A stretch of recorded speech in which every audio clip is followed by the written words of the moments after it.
sebagai komunitas PKP itu adalah komunitas yang mengucap syukur. Contoh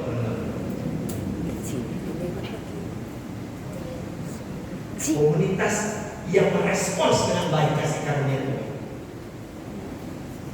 Karena pengorbanan Yesus itu jangan dimurahkan. Saya senang benar banyak bukan yang datang.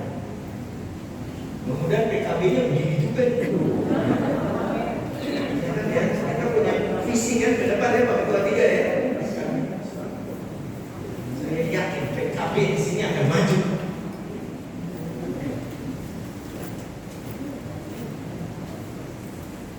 Namanya juga PKB terus berbuat kurang banyak gitu. Enggak lah. Yang lebih parah lagi pas perkumpulan kepala batu. Saya rasa PKB di sini lain ya, karena kan terikat dalam banyak paduan suara, mestinya akan kembali.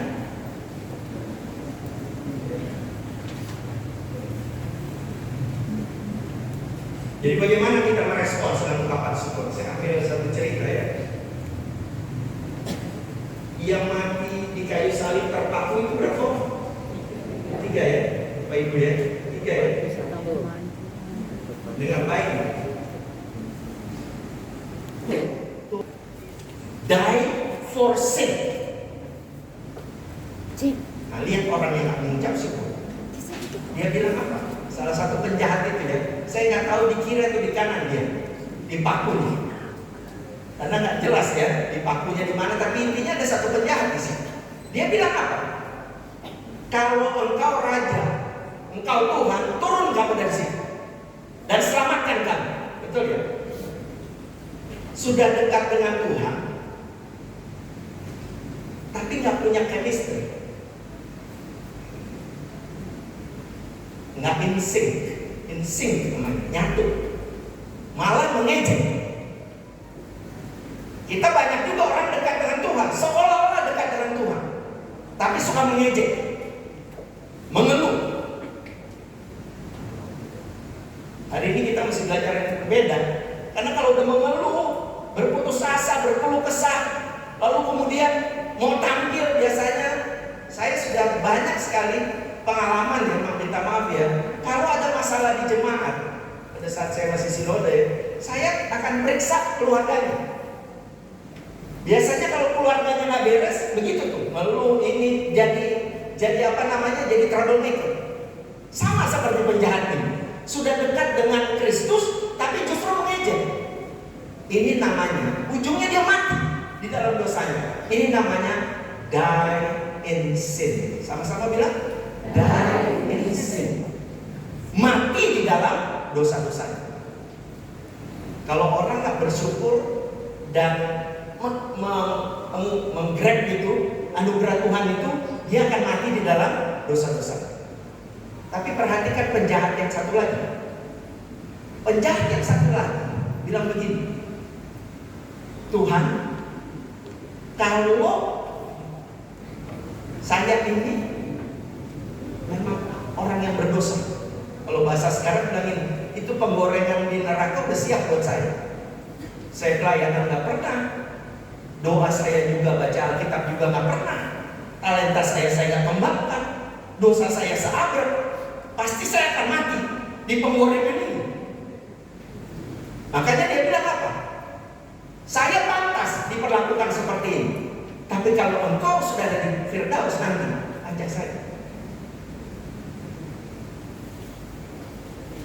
Diakui dosa-dosanya. Lalu apa kata Kristus? Hari ini juga kamu akan bersama saya di mana? Di Firdaus. Tipe ketiga ini adalah orang yang merendahkan hati di hadapan Tuhan. Dia mau bilang bahwa saya bersujud syukur karena saya diajak. Nah, orang ini namanya, tipe orang ini, tipikal orang ini namanya die in sin. Sama-sama bilang, die to sin. Sama-sama bilang, die to sin. Saya mau mematikan dosa-dosa saya dan mengikut Yesus, walaupun saya penjahat. Ngerti ya? Jadi ada 3 tipe orang. Yang pertama adalah tipe die for sin, Tuhan Yesus itu.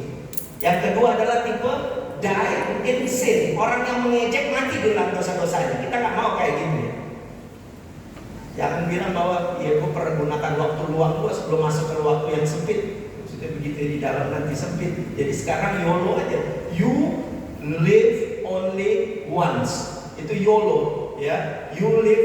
Kita nih banyak yang begini nih. You live only once. Kita hanya hidup sekali, udah dosa aja. Toh Kristus sudah mati buat kita. Gak bisa. Itu mengejek.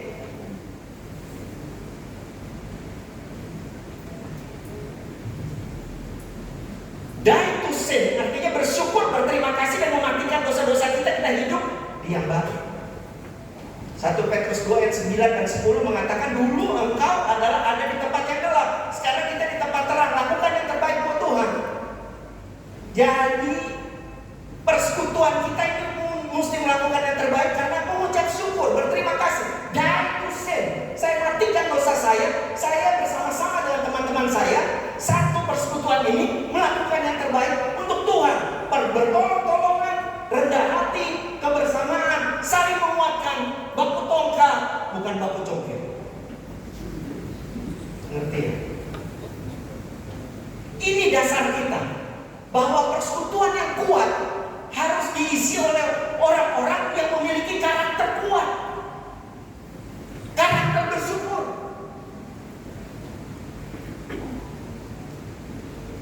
Begitu Bapak Ibu.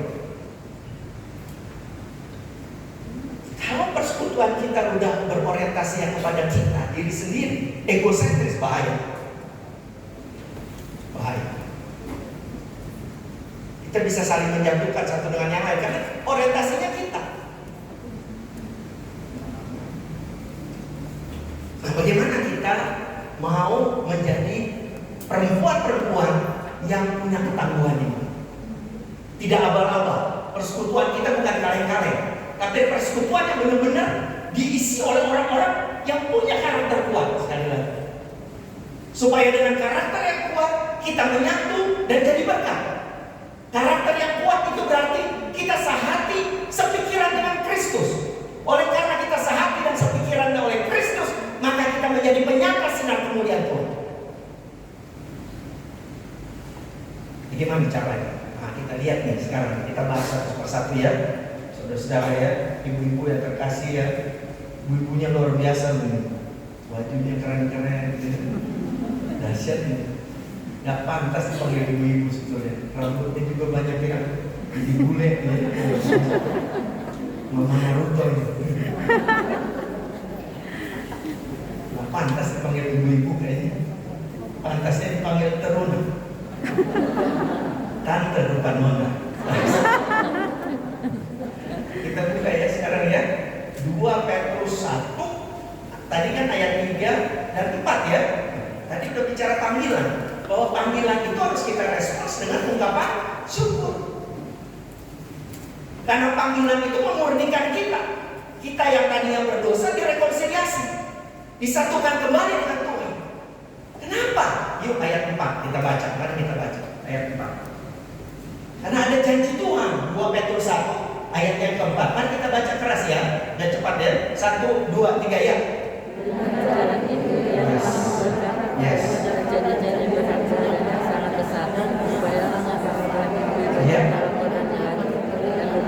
Yes. Yes. Yes. Kata kuncinya adalah kita kembali kepada kodrat ilahi kita. Orang yang punya karakter itu bisa kita pertahankan dengan konsisten karena kita tahu persis bahwa ada kodrat ilahi dalam diri kita. Jadi karakter dengan kodrat ilahi itu jadi satu. Ingat baik, kalau yang saya sebut kodrat ilahi berarti ketika kita diciptakan kita diinstal banyak hal yang ilahi. Kejadian 1 ayat 26 sampai 27 bilang apa? Kita adalah gambar dan citra Allah. Kita diinstal banyak hal, kasih, kesetiaan, kekudusan, kerja keras, bela rasa, semua ada di dalam kita. Itu kodrat ilahi.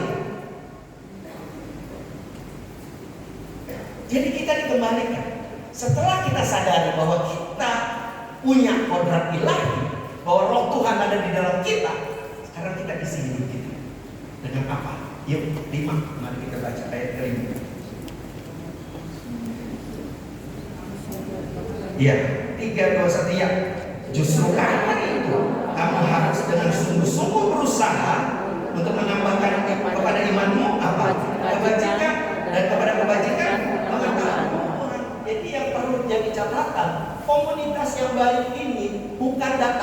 tiba-tiba. Kita harus apa? Upayakan dengan sungguh-sungguh. Harus ada pengorbanan. Kalau kita mau jadiin ini komunitas maju, terus PKP kita nggak bisa jalanin ini dengan rutin.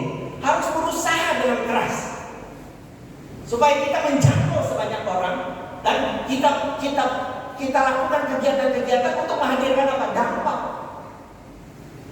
Bukan sekedar rutinitas.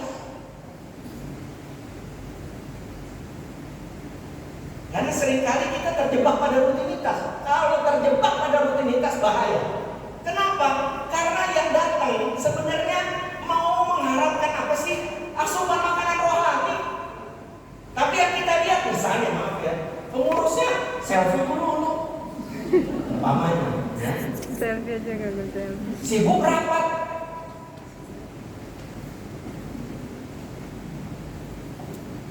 Cuma mau diberkati. Arahkan hati dan pandanganmu kepada kamera dan terimalah berkat Tuhan. Kalau nggak selfie bahaya, gelisah. Sekarang banyak mau majelis jemaat, saya lihat tiap minggu selfie pakai sekolah aja terus ya. Gayanya macam-macam begini ya, atau ada yang begini, kadang-kadang begini. Saya bilang ini mau jadi apa ini? Kita terjebak pada apa? Rutinitas. Belum lagi so tahu yang majelis jemaat. Ini PKP apa? Saya tahu apa-apa orang. Bahaya kayak gitu. Kita mesti saling bahu-membahu. Pendeta dari kita bertolong-tolongan kita. Saling menguatkan. Jadikan komunitas ini komunitas yang berdampak. Kenapa? Karena kita ini semua punya kodrat ilahi. Dan kodrat ilahi nanti kita tangkap pengutusan Tuhan untuk menjadi makan. Menjadi buku Kristus yang terbuka di tengah-tengah masyarakat. Iya, Ibu. Bagaimana caranya? Tadi apa yang pertama? Iman.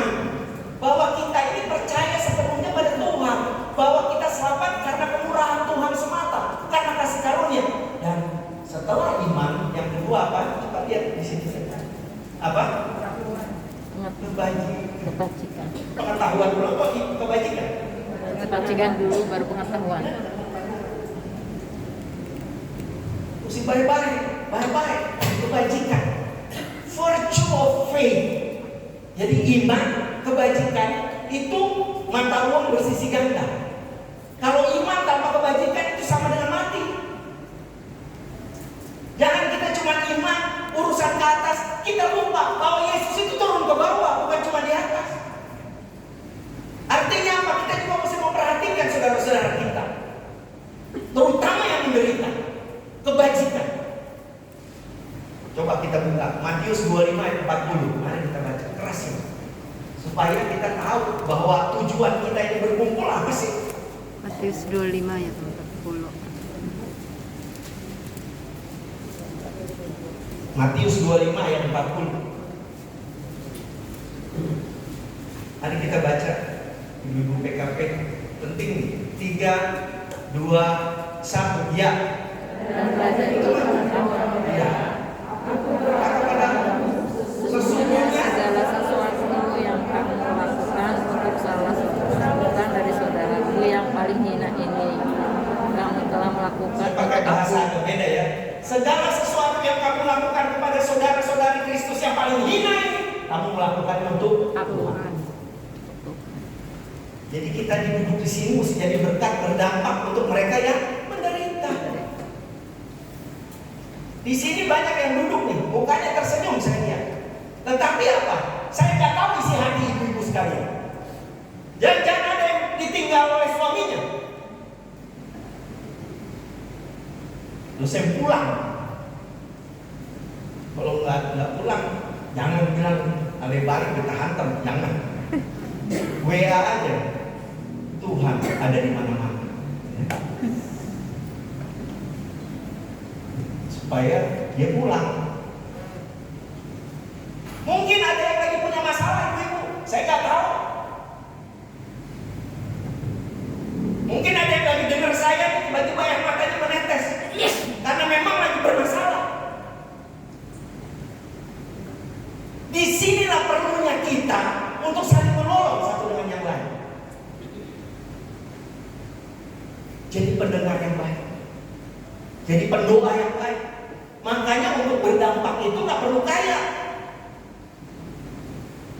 Yang paling penting adalah mau mendengar dan mendoakan orang lain.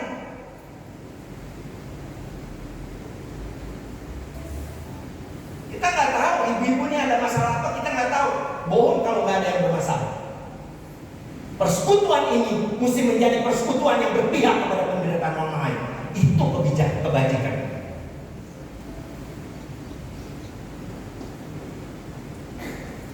Jadi yang pertama tadi apa? Iman. Persekutuan ini harus berdiri di atas fondasi apa? Ungkapan syukur atas kasih karunia Tuhan. Yang kedua adalah apa? Kebajikan. Dia harus bisa berdampak persekutuan ini. Ya tapi kan paduan suara berdampak, benar. Ibu-ibu sudah menunjukkan kesabaran, saya tahu.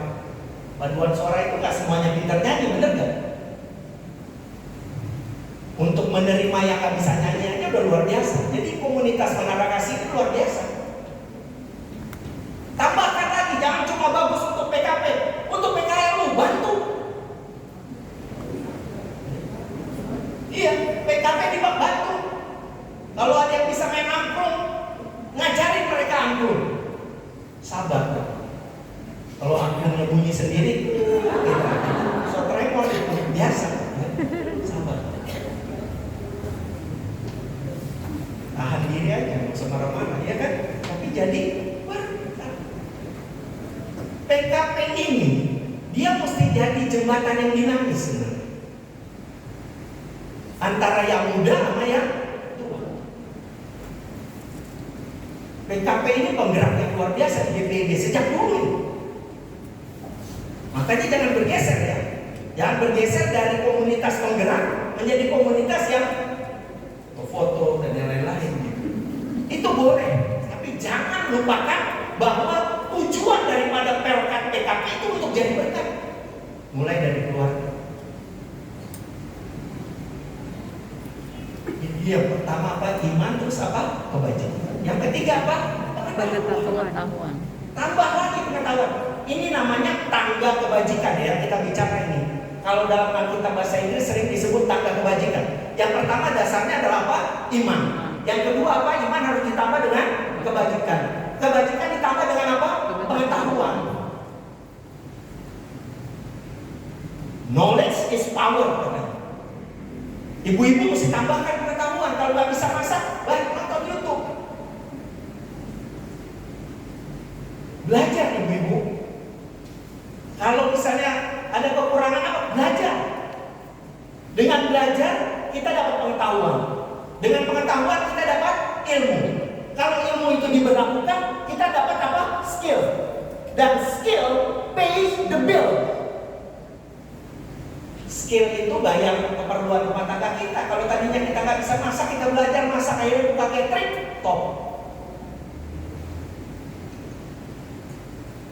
Knowledge is power. Skill pays the bill. Jadi ayo berusaha, jangan sibuk untuk mengasihani diri sendiri.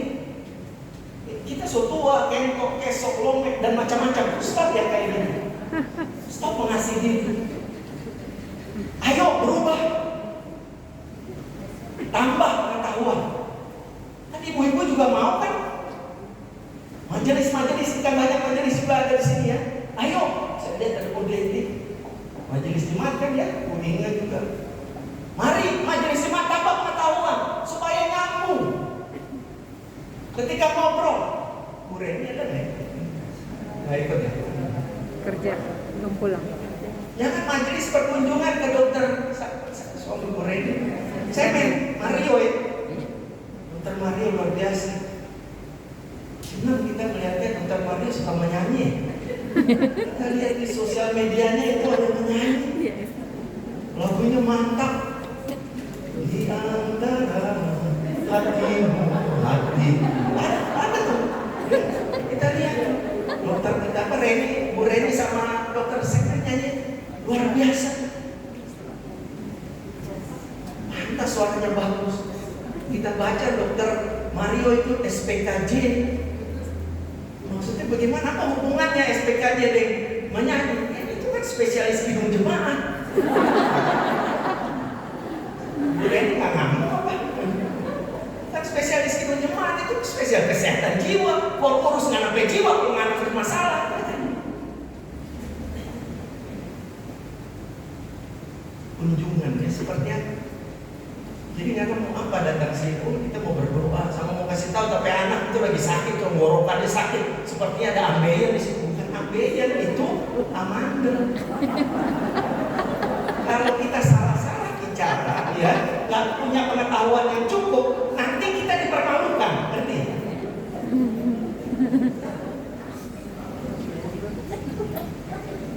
Paling tidak kualitas pelayanan kita nanti ditentukan oleh pengetahuan kita juga.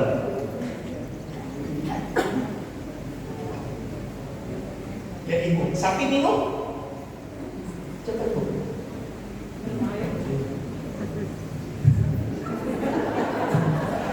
Yang susul lagi. Sapi minum air. Bagus, cepat. Jadi tanpa pengetahuan, setelah saya percepat ya. Jadi pertama apa? Iman, kedua apa? Kebajikan, bertindak, yang ketiga apa? Tanpa pengetahuan. Ya supaya jadi berkat. Yang keempat apa tadi? Penguasaan diri. Penguasaan diri penting, terutama untuk ibu-ibu. Jangan jarinya cepat benar kayak kilat, hantam sana, hantam sini. Sekarang banyak, maaf ya, ini bukan ibu-ibu ya, tapi banyak sekarang di Indonesia. Indonesia itu terkenal sebagai negara pengguna gadget yang paling cerewet sebenarnya. Itu di Manado, di Manado. Jadi itu di Indonesia. Kalau orang Manado sih enggak ya. Manado lah ya. Kalau orang Batak itu mukanya keras tapi hatinya baik ya. Orang Batak itu kalau Ambon juga begitu. Kalau ngomong cepat betul. Oh, tapi hatinya baik. Betul ya. Istri saya orang Ambon, dia itu kalau anak diganggu galak betul ya. Tapi hatinya baik, saya tahu. Orang Manado memang agak susah diterkam. Mukanya baik tapi hatinya baik juga. Dia saya sendiri nggak boleh. Baik orang Manado. Orang IPB bapak semua, ya. Makanya jangan cepat jarinya. Penguasaan diri. Kadang-kadang sama teman-temannya di di WA group biasanya nggak pernah bilang GWS. Orang sakit, tiba-tiba yang dia marah betul, saingannya dia, biasa ibu-ibu suka bersaing ya. Begitu sakit, GWS, temannya bilang, luar biasa kan? Biasanya nggak pernah bicara tentang GWS, speedy recovery. Sekarang kok GWS, supaya cepat sembuh, nyanda. Tapi maksud GWS nggak wafat sekalian.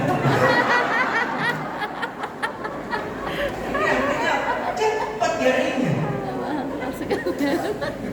Saya mau kasih tahu apa, kuasai diri ya ibu-ibu ya, kuasai diri. Jari kita mesti bisa jadi berkat.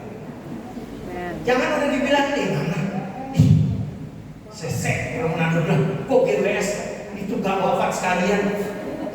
Biar aja, sosial media gua, kuota gue, jari-jari gue. Susah dibilangin. Lo ngapain ngurusin gua?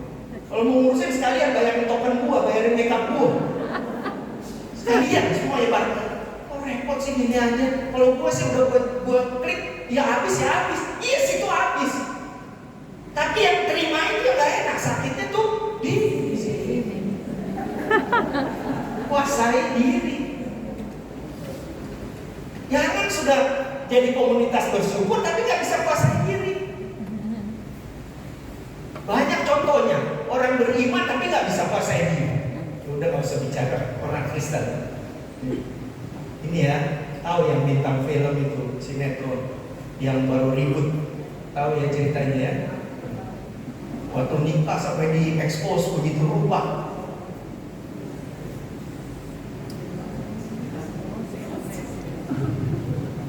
Lesti. Di mana-mana kita bisa lihat ya nama itu ya, Lesti. Tapi begitu air kurang, Lesti lemes, Lesti ya.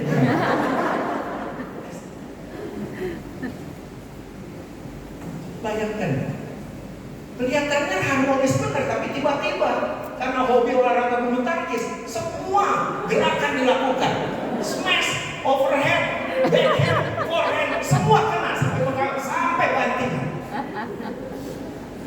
Dan ada ini, maaf sekali lagi, ini buat pelajaran hidup kita ya. Ingat gak? Ada ininya, postingannya. Selingkuh itu murahan karena dilakukan oleh orang murahan. Kesetiaan itu mahal karena kan bisa dilakukan oleh orang murahan. Tapi kenyataannya bagaimana itu? Tapi melalui kasus ini kita bisa belajar satu hal. Ketiga, penguasaan diri penting, betul nggak? Yang kedua apa? Pengampunan. Yang perempuan itu mengampuni ya. Tapi yang ketiga ada yang kita bisa pelajari. Bersyukur kalau ibu-ibu punya berat badan lebih. Kenapa? Susah buat dibanting. Benar? Jadi yang agak besar sudah merasa bersyukur aja gitu. Bahwa nanti kok susah dibanting kan begitu ya. Penguasaan diri. Lihat ya tangganya ya, lihat ya, iman, kebajikan, pengetahuan, penguasaan diri. Setelah itu apa? Tangga lagi berikutnya. Ketok. Ibu-ibu jangan cepat menyerah. Menyerah itu buruk. Tapi bertahan itu adalah tindakan iman. Kenapa? Karena kita tahu kita punya Tuhan. Amin. Ya, bertahan, bertekun. Paling tidak bertekun di dalam doa. Dengan baik. Jangan takut untuk berdoa, jangan malu untuk berdoa, jangan meremehkan doa, karena doa bisa mengubah keadaan kita.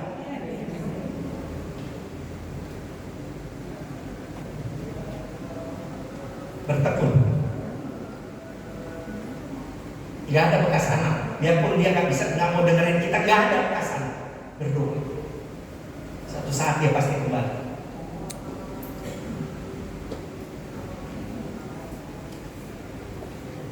Gak ada bekas orang tua, gak ada.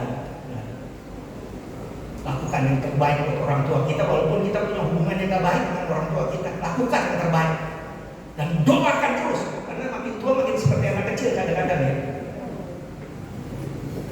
Wah, bisa berubah. Tuhan sayang kita. Naik lagi ya. Setelah bertekun apa lagi? Kesalehan. Nah ini penting. Kesalehan ini penting, ibu-ibu. Kesalehan itu ekspresi iman.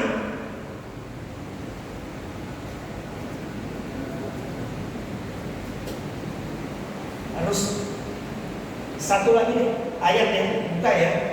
Kadang-kadang ini kemunafikan, soalnya sekarang banyak kemunafikan. Saya mau kasih tahu Tuhan benci kemunafikan. Kenapa? Lihat saya dulu. Kalau kita munafik, tidak bisa kuasa ilahi itu diaktifasi oleh Tuhan. Ngerti ya maksudnya? Kalau kita munafik, roh Tuhan itu nggak bisa kerja. Makanya penting buat kita jaga integritas. Saleh. Wujud kesalehan itu salah satunya integritas. Ya di atas ya, tidak di atas tidak. Pendirian kita mesti kokoh. Rajin beribadah. Ya, rajin berdoa. Yuk, Kisah Para Rasul 24 ayat 16. Ayat buka. Kisah Para Rasul 24. Kisah Para Rasul 24 ayat 16. Ini bicara integritas. Ini mahal ini. 24 ayat 16. Karena sekarang orang pintar banyak. Tapi orang berintegritas kurang, kata Kasino.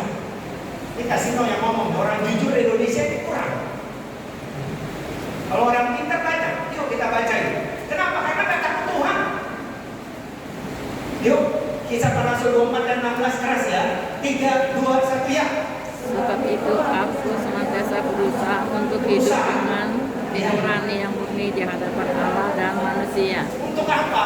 Untuk melakukan segala sesuatu dengan hati nurani yang murni.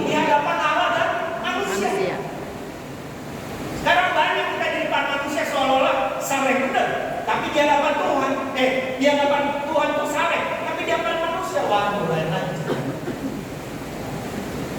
Ya ibu, kesalehan itu penting. Tunjukin bahwa kita dekat dengan Tuhan. Kalau dekat dengan Tuhan, perhatikan saya.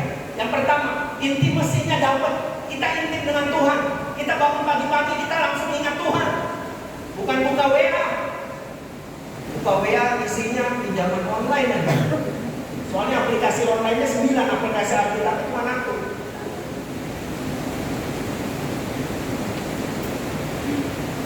Bangun pagi-pagi,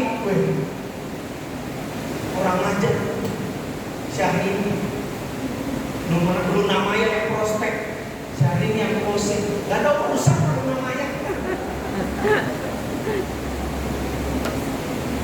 Kalau yang renovaran urusan yang renovaran segala macam gak ada, kenal juga kagak, saudara bukan. Pagi-pagi bangun berdoa. Kalau kita berdoa, kita dapat apa? Itu kan devosi ya, intimasi, devosi, kita dapat apa? Holiness, kekudusan. Setelah kekudusan kita dikasih otoritas oleh Tuhan, kuasa untuk menjadi anaknya. Dan yang terakhir dapat apa? Glory, kemuliaan. Kalau kita dengan Tuhan saleh, dapat berkat yang luar biasa kita. Paling tidak kita bisa memuliakan Tuhan, jangan lihat kitanya. Lanjut, setelah saleh, yuk kesetiaan. Kita tahu ya, semua setia ya, mesti setia. Lanjut setelah setia apa? Kasih terhadap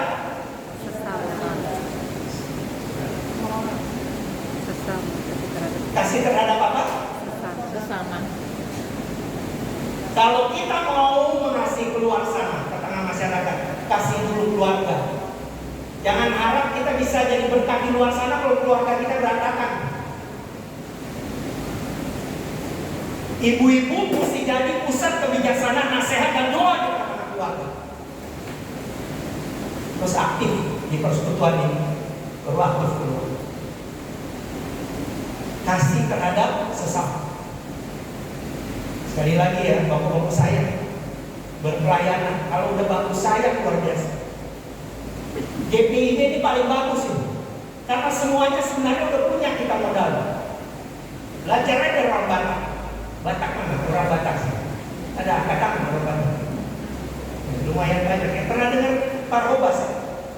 Parhobas itu berarti kita mesti melayani satu dengan yang lain. Ada doa tubuh, ya, satu tubuh. Ada boru, ada hula-hula.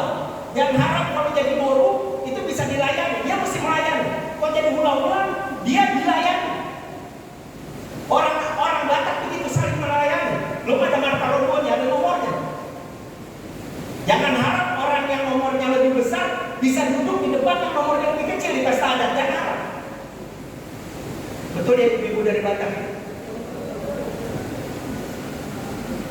Orang Batak punya tujuan hidup. Hasangapon, hagabeon, hamarao.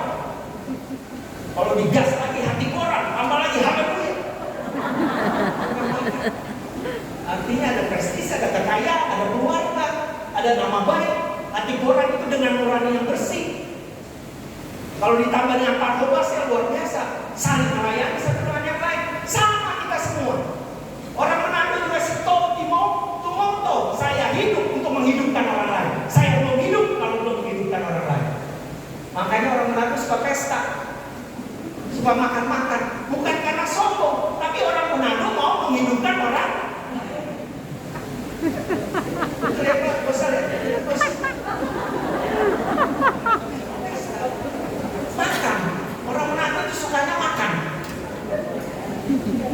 Bukan Hello Kitty semua. Kalau makan porsi kulit. Wah, benar saya orang Manado. Saya tahu kalau makan mulu luar biasa. Tapi kenapa kita hidup seperti itu, saling memberikan makan supaya menghidupkan. Kalau orang Ambon dan ditanya soal kasih kepada sesama, aliras sampai terasa. Satu rantang, satu gandum, Maluku satu darah, potong kuku rasa di daging. Ketong sama ubah saudara.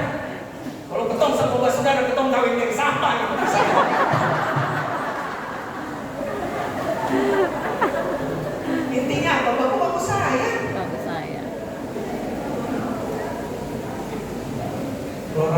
nggak bisa ditanya nih, gitu-gitunya banyak tuh ya. Ini ketua permata nih. Paling banyak gitu. Makanya alih rasa beta rasa satu dapat pukul semua mesti maju ya.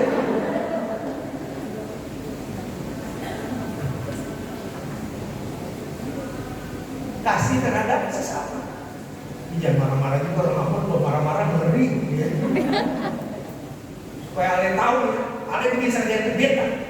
Petrus itu dia 3 tahun bisa potong telinga oleh beta bisa potong leher alih. Nah itu padahal katanya ada rasa beta rasa itu main potong. Terakhir ya, setelah kita perkuat tangga kebajikan kita. Sekali lagi ya, 1 apa tadi? Saya ulang-ulang terus supaya nangkep nih. Iman, 2 kebajikan, 3 pengetahuan, 4 penguasaan diri. Yang kelima apa? Ketekunan, kesalehan, kesetiaan, kasih terhadap sesama. Saling mengasihi kita. Coba tersenyum, nggak apa-apa pakai masker, tapi bilang, aku mau jadi sahabatmu. Ayo lihat kiri kanan. Aku mau jadi sahabatmu. Aku mau jadi sahabatmu. Keren itu. Cakep. Manis betul. Pakai pakaian daerah, tersenyum lagi ya. Bilang aku mau jadi sahabatmu. Iya, nggak ada persaingan di PKP Menara Kasih. Nggak ada. Semua baku-baku saya. Jangan pernah berpikir Menara Kasih begini-begini. Enggak, saya percaya namanya aja Menara Kasih. Jadi contoh buat banyak orang bahwa kasih menjadi hal yang paling utama, jadi menara di gereja ini. Amin. Ya kalau sensitif aja gitu, karena memang kita heterogen kan. Ada yang orang Batak, ada yang orang Jawa, yang kadang-kadang super sensitif mungkin kan baru ngomong sedikit sakit. Padahal maksudnya nggak begitu. Ya habis orang Batak suaranya keras banget. Orang Ambon tuh ngomong cepat banget nyakitin gitu kan. Itu super sensitif. Saya mau katakan bagi yang merasa ngomongnya keras tapi maksudnya baik, katakan saja jalan-jalan ke kota Semarang. Cakep gitu dong. Saya diam aja. Jalan-jalan ke kota Semarang. Jangan lupa memakan tahu. Walaupun aku kelihatan garang. Hai ibu, I love you. Aku sayang. Kita maaf aja ya. Aku sayang. Nah itu ibu bilang di belakang begini. Sarangio ya. Ini soalnya awal bulan ya. Kalau akhir bulan bukan sarangio, sabareo. Sabareo mulutnya udah kayak jendela loh gini. Jadi intinya saya mau bilang jadi berkatlah ya, tangga ya, terakhirnya adalah kasih terhadap semua orang. Setelah kita mengasihi saudara kita seperti ini, suasananya enak, kasih terhadap semua orang. Jangan lagi melihat dia dari gereja mana, jangan lagi lihat dia agama apa. Yang bikin kacau kayak di Cianjur kan, robek ini, robek itu. Ini kita mesti jadi berkat, apalagi di Bekasi sini jadi berkat. Gak usah jelek-jelekin agama lain. Kalau enggak jadi saling menjelekkan. Orang Kristen kalau mati kayak kondangan pakai jas. Daripada lo kalau mati ya pakai dodol Manado. Gak bakalan bisa kayak gitu. Indonesia gak bakalan bisa. Gak bakalan bisa.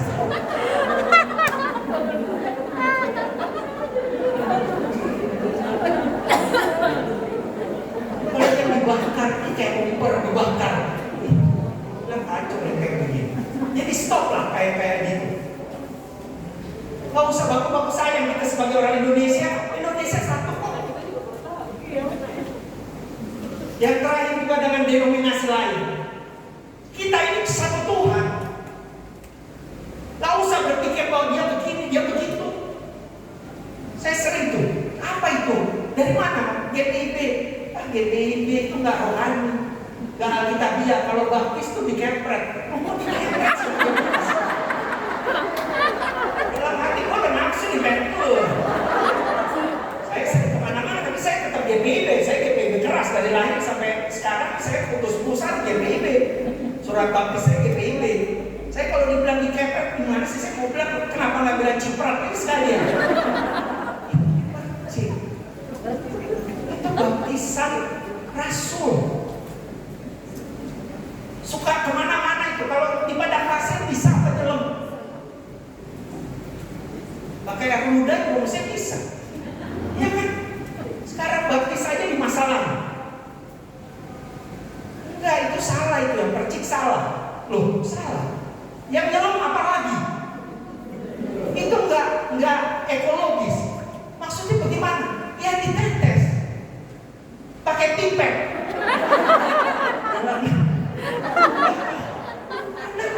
Saya bilang ini mau sampai kapan kita berkelahi satu dengan yang lain gara-gara begini? Saya sampai bilang begini, kamu bilang kita nggak Alkitabiah. Teman-teman saya nggak pernah bicara kemarin. Lu bilang lu Alkitabiah.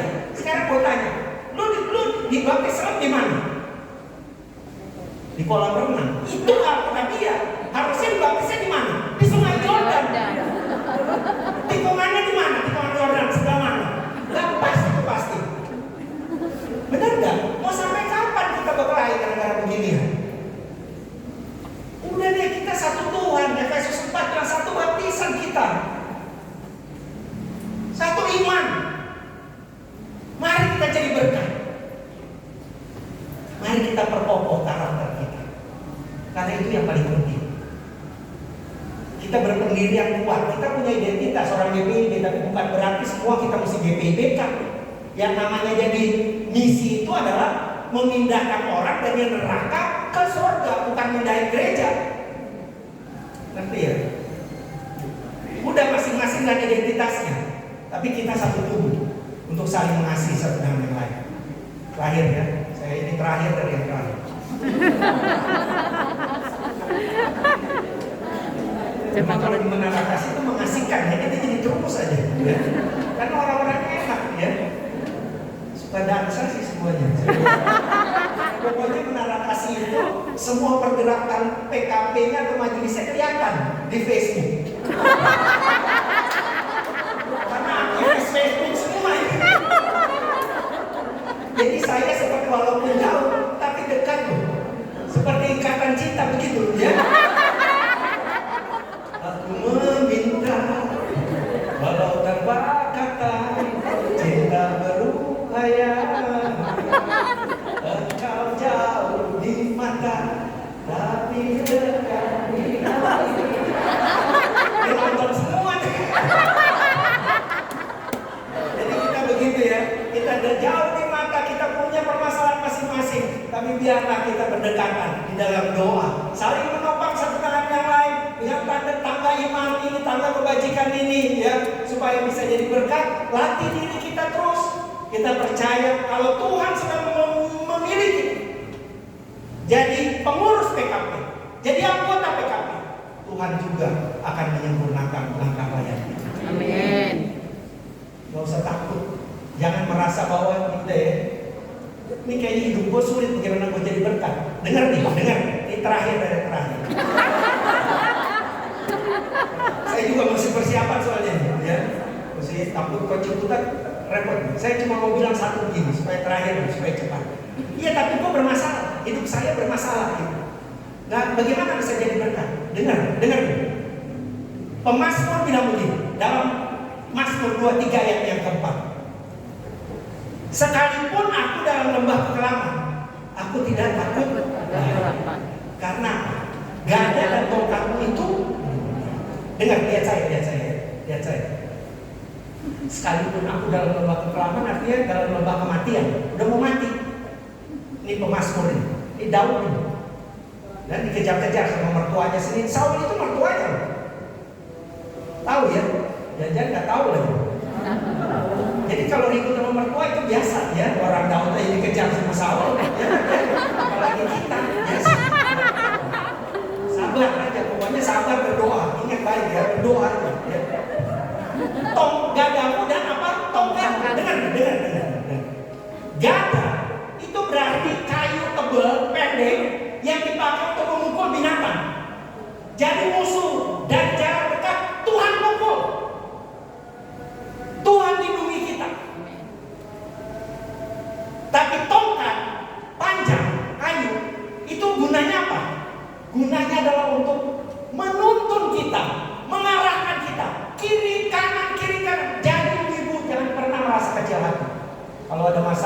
keluarga yang sakit, ada ini, ada itu. Apa saya masih bisa melayani? Bisa. Karena punya Tuhan yang melindungi dan menuntun kita. Tuhan yang sama, Tuhan yang ada di lembah kekelaman ini akan menjadi Tuhan yang mengangkat kita menuju gunung-gunung kemenangan. Tuhan ada di dalam badai dan dia tertidur. Tapi badai tidak pernah ada di dalam Tuhan. Badai tidak bisa bikin Tuhan kita itu apa? Kita anak-anak, kita juga pasti akan bisa mengatasi badai kehidupan. Supaya makin dramatis ya, tunjuk ke sana karena lagi hujan terus ya. Tetap semangat. Hasil yang ikan cepat, ikan bagus, makin cepat makin bagus. Masih banyak paduan suara. Dan oleh karena itu tetap semangat jadi berkat. Kalau masih ada hal-hal yang mesti diperbaiki di tahun lalu, ya ingat baik, perbaiki karaktermu dulu. Saya yakin, sangat yakin pelayanan kita akan bertumbuh bagus. Tuhan Yesus memberkati. PKP Menara Kasih. Terima kasih semua.